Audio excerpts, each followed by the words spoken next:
guys, welcome back. In this episode, we cruise over to Maui and experience some pretty heavy wind, but it makes us feel a lot more confident in ourselves as well as in our vessel. We rounded Diamond Head pretty well. We're headed to Molokai. We did our round Oahu sail in like 2 weeks. Took our time, just relaxing. We sailed over to meet up with our friends who had motored over as escorts for the one-man canoe race. The waves were coming from pretty much every direction, so the Kauaʻi crossing was pretty miserable. I don't know if you can hear me, but it's probably like between 22 and 24 consistent. But it really hasn't gusted more than like 5, 6, like 2 meter swell, probably. Right? They're not like steep faces, they're like, I don't know, they're just bad. That's the only way I can describe it.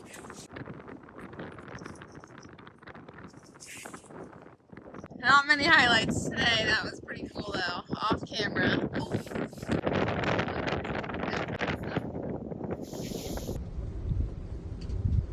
We anchored about an hour after sunset in Kaunakakai and met up with our friends for dinner. We woke up the next day pretty late, and by the time we woke up, the wind in Kaunakakai was already piping up to about 30 knots. It would remain this way for the next 3 days.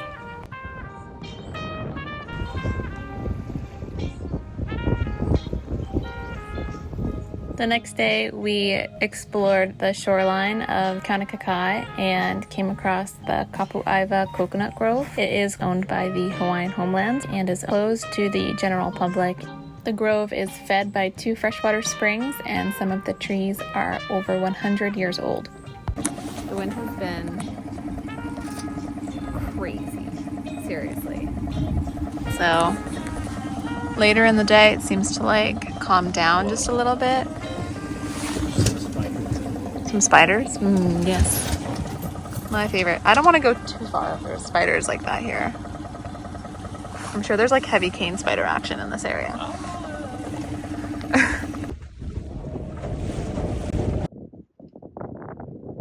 The sky is gorgeous.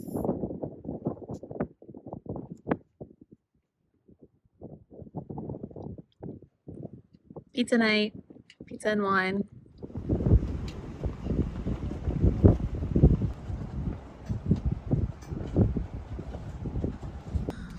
I want to say the wind is getting a little better. Definitely. Yesterday was crazy. I think today is probably just 20 knots sustained, like maybe gusting up to 25. Yesterday was insane. The whole boat would go like this. It was insane. But our anchor's been holding pretty well, so Yeah, good on that. So tomorrow we're probably gonna leave early in the morning. It seems like every night we've been here, the wind kind of goes away at like 8 o'clock in the evening and then returns around 9 o'clock in the morning. So we'll probably get an early night's sleep tonight, and then wake up around like 3 and leave by 4. Get to Kaunakakai hopefully in a couple of hours. I don't think it'll take that long from there. We'll hug the coast and then anchor anywhere between Olowalu and La Perouse. 4 o'clock in the morning, we're leaving Kaunakakai to go to the west coast of Maui. We're not really sure where we're gonna hit yet. But every day around like 9 a.m. the wind pipes up to like 25, 30 knots in Kaunakakai. So we have to leave super early. We're gonna hug the coast of Molokai and then jump off as far east as we can to get to Maui, and make the channel crossing as short as possible.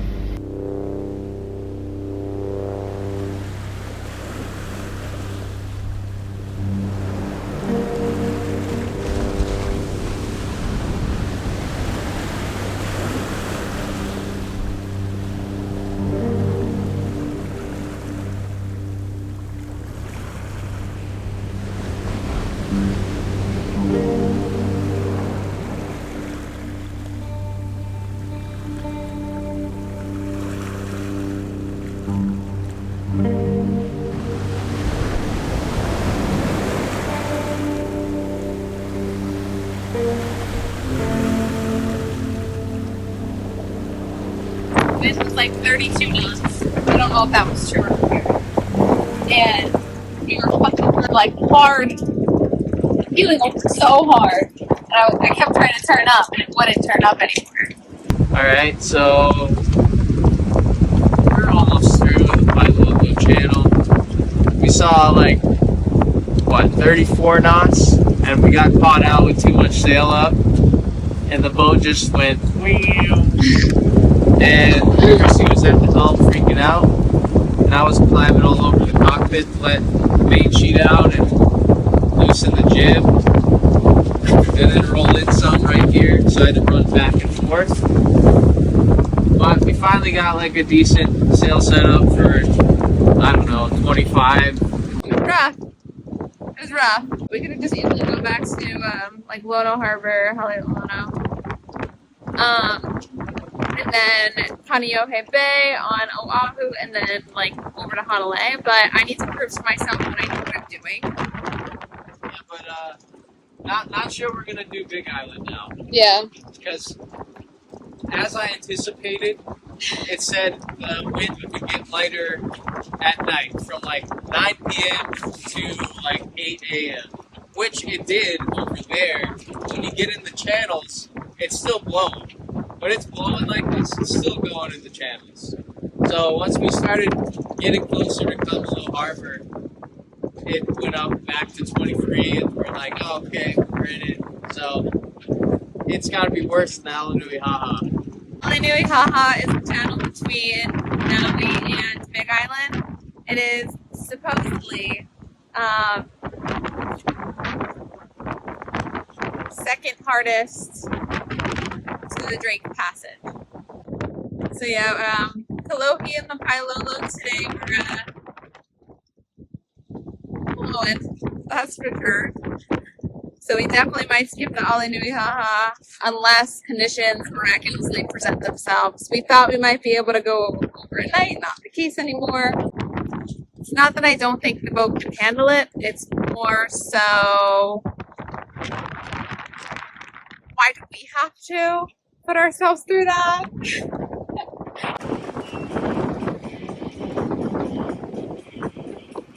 We made it in the lee of Maui. You can actually, it's so rolly right now, but you can actually see that wind line right there. What a difference being in the lee of Maui makes. Order did so good. We got Lanai in the distance looking beautiful as ever. The Venturi effect causes wind to accelerate as it's funneled through constricted terrain. Wind accelerates around Maui due to its geography and topography. First, the island sits between larger landmasses, Big Island and Molokai. Wind is funneled through the narrow ocean channels between them, the Alonuihaha and the Pailolo, speeding up as it passes. On Maui, the island's twin volcanoes, Haleakala and Mauna Kahalawai, act like massive walls. They block and redirect the flow, squeezing it through the central valley, a textbook setup for this effect. We were anchored in Olowalu, where the surrounding landscape channels the trades. Olowalu is like a black sand beach. There's a camp over there, but it's like private property. Our boat looks so far away.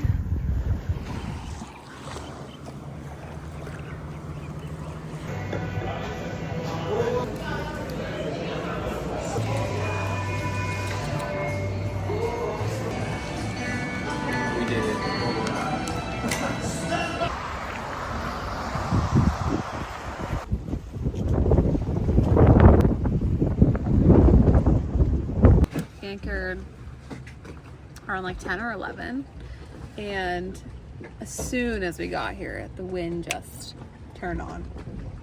So it looked like we looked at some surf cams all along like the leeward side and of Maui, and it looked the same. So I think that's just what happens this time of year. The forecast didn't call for anything extreme, but after dark, the wind picked up. There wasn't much we could do except hope our ground tackle were rated for a 16-ton vessel. It wasn't able to capture the wind speed, but it was some of the strongest I've ever heard.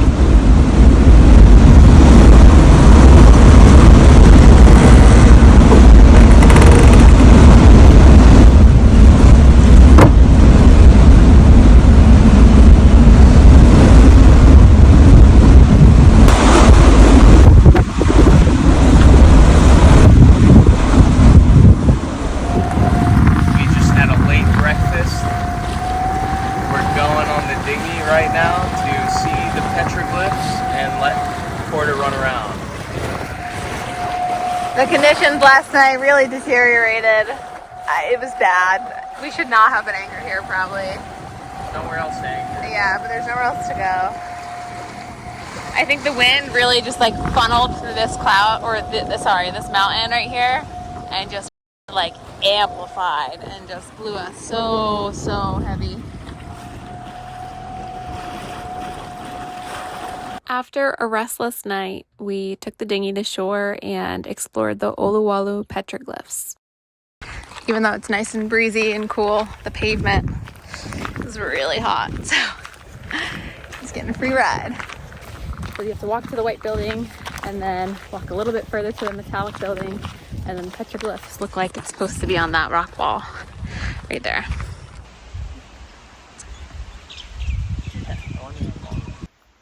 That's on the edge. Oh yeah.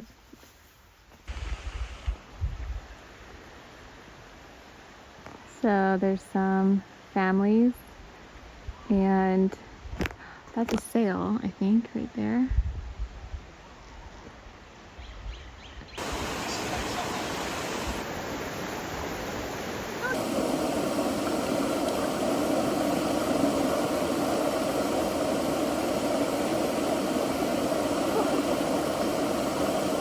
Water is so clear.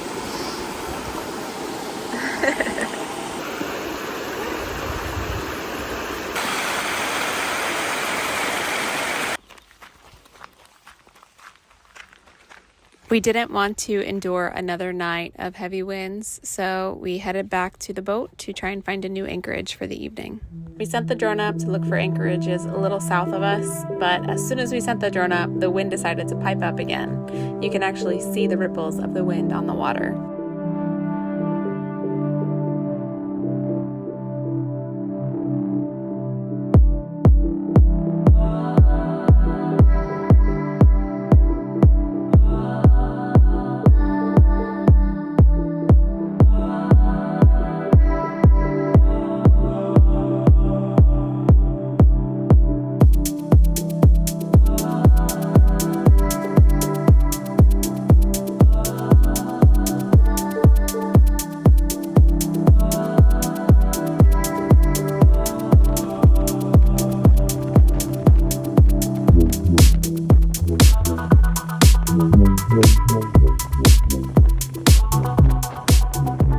We tried to check out a new anchorage. There were two options. One was called Coral Gardens, and another was called McGregor Point. In the book that we have, that's been pretty accurate so far. It said McGregor Point is good if there's heavy trade. It's 35 knots. The wind is insane right now, and no predictions, not a single one on predict wind or windy have been accurate. Every single model, wind and gust, and then every distance. I'm looking at like all of them. I'm trying to figure out what is the most accurate model, and just the answer was none. Okay, so one model was kind of right. It was the PWE model, which stands for... I don't know what any of that means, but none of the models were agreeing with one another. So we're really just relying on surfline cameras. Windward side is shot. I mean, obviously nothing over there is going to be possible. There's Wailea and McKenna, but the conditions over there don't look so great. All of these anchorages too, they're like over here. They're not protected. Anyway, we're heading back to Lahaina or Kaunakakai. All right, we made it to Wharf. What? This is Mala Wharf. Yeah. This is said wharf. All the way over there, about half a mile or more maybe. Over there is Kaunakakai. This is the second time. We're halfway between Mala Wharf and Kaunakakai. Holding is supposed to be super good. We'll see. We're anchored at about 50 feet.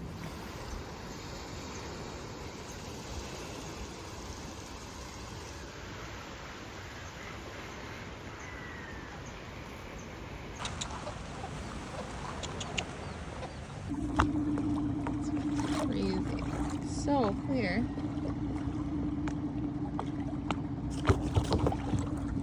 Oi.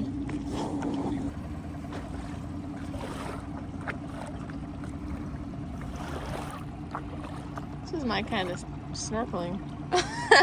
We have to get in the water. Way close.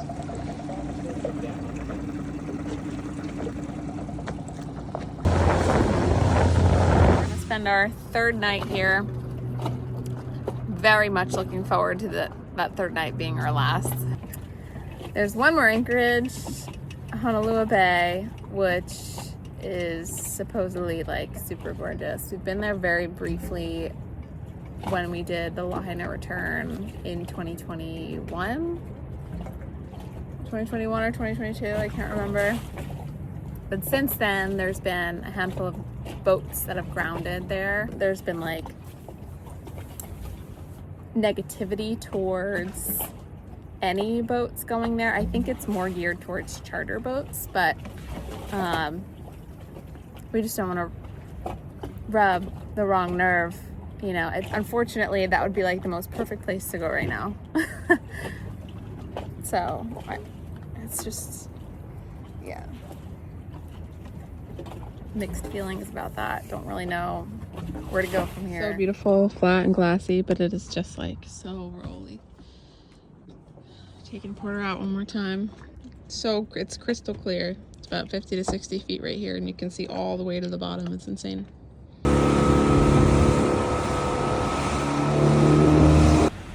We left Wharf after 3 grueling days.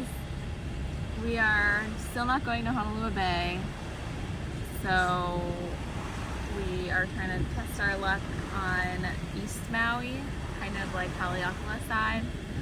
So the options there are Wailea, Makena, and La Perouse. Worst case scenario, if nothing looks good,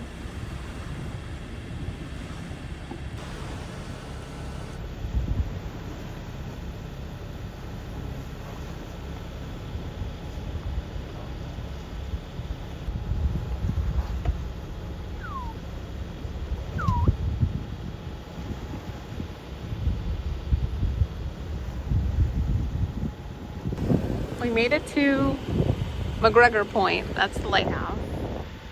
Yeah, I would not consider this an anchorage, especially with like wraparound trades, which kind of turns on to onshore, and also like, I don't know, I just feel like that's not an anchorage. But maybe for a couple hours to like jump in and swim, but definitely not overnight. Really nowhere along the coast past Olowalu. I mean, even Olowalu, I probably wouldn't even consider that an anchorage, but, you know, we've done that a handful of times. So, well, we're gonna totally skip over Ma'olea, and Sugar Beach is somewhere over here, and we're just gonna head straight for the point at the base of Haleakala. So we're sailing towards Wailea. Southwest winds. What's happening is the trades are strong around the point and they're just curving inwards, and so we're getting southwest winds from here, from like kind of between Kaho'olawe and Molokai, and it's amazing sailing right now. I'm like loving this, even though, yeah, we're motoring a little bit, but whatever, that's what a motor sailor's for. Love a manageable amount of wind. I'm gonna knock on wood right now.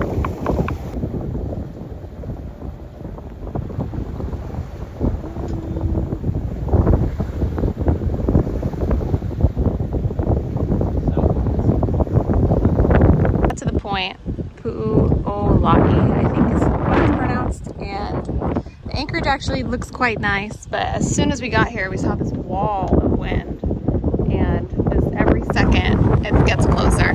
Divas are flying at the head of the trades coming from the Alenuihaha.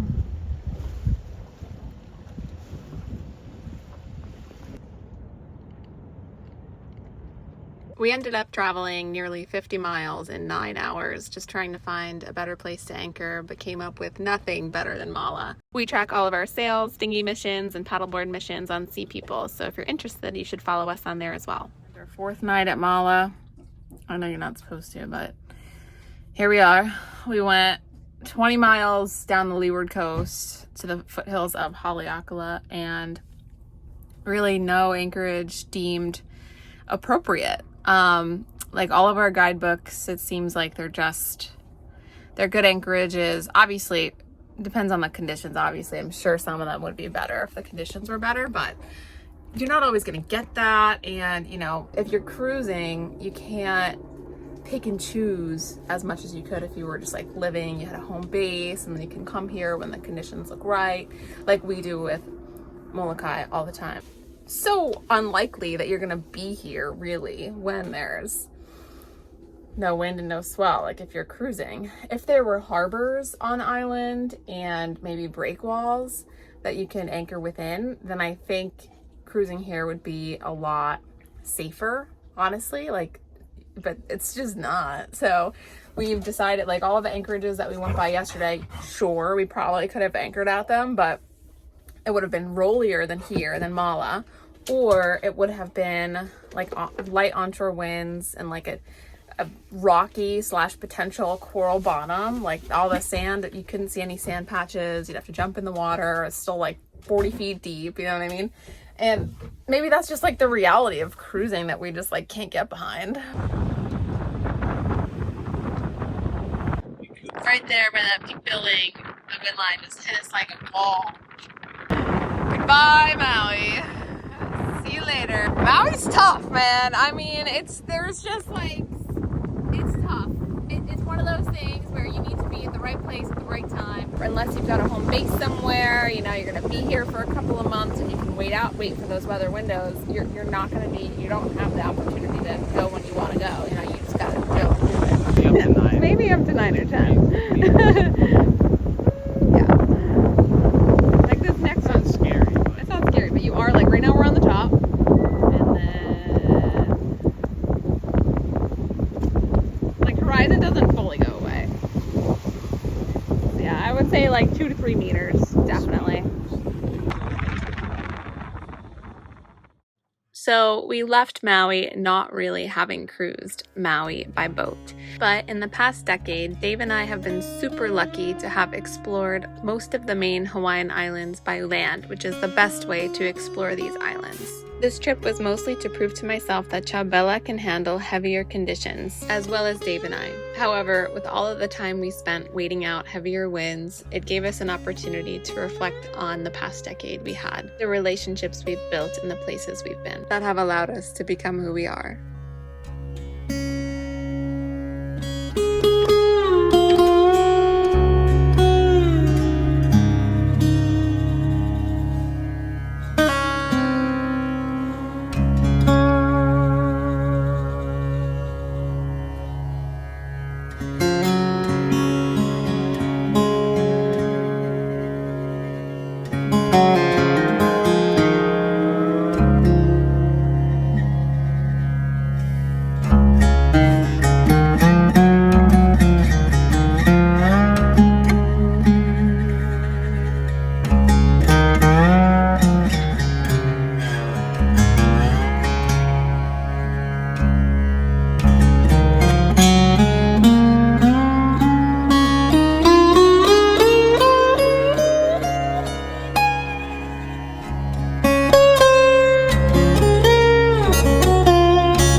It's a sun shower. It's around like 3:30.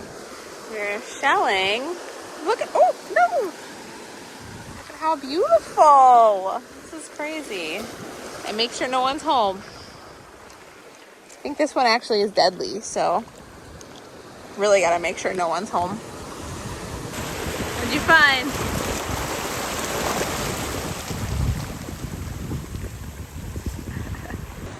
Oh, that's pretty strong.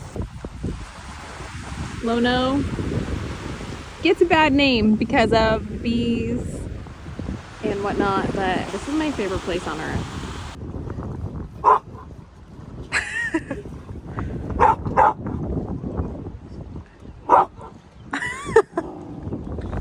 The following day, we hand steered most of the way back home from Lono Harbor. It was almost a direct downwind run for about 36 miles in 6 hours. We had an average speed of 6.1 knots and our max speed was 9 knots. Returning to Waikiki always feels like magic. This time felt different though. We were headed back to the Alawai to complete a few projects that required a dock and then off to new things and places indefinitely. I'm currently editing this from Honolulu Bay on Kauaʻi, and we have had so much fun in the last 2 weeks in this bay. We've really been prioritizing spending time with our friends and each other, so I haven't taken too much footage of Kauaʻi, but this place is synonymous with heaven on earth. Here, we're preparing for our Pacific crossing with our intended landfall being Sitka, Alaska. We will leave in the next week. Mahalo for watching and for your support. We'll see you next time.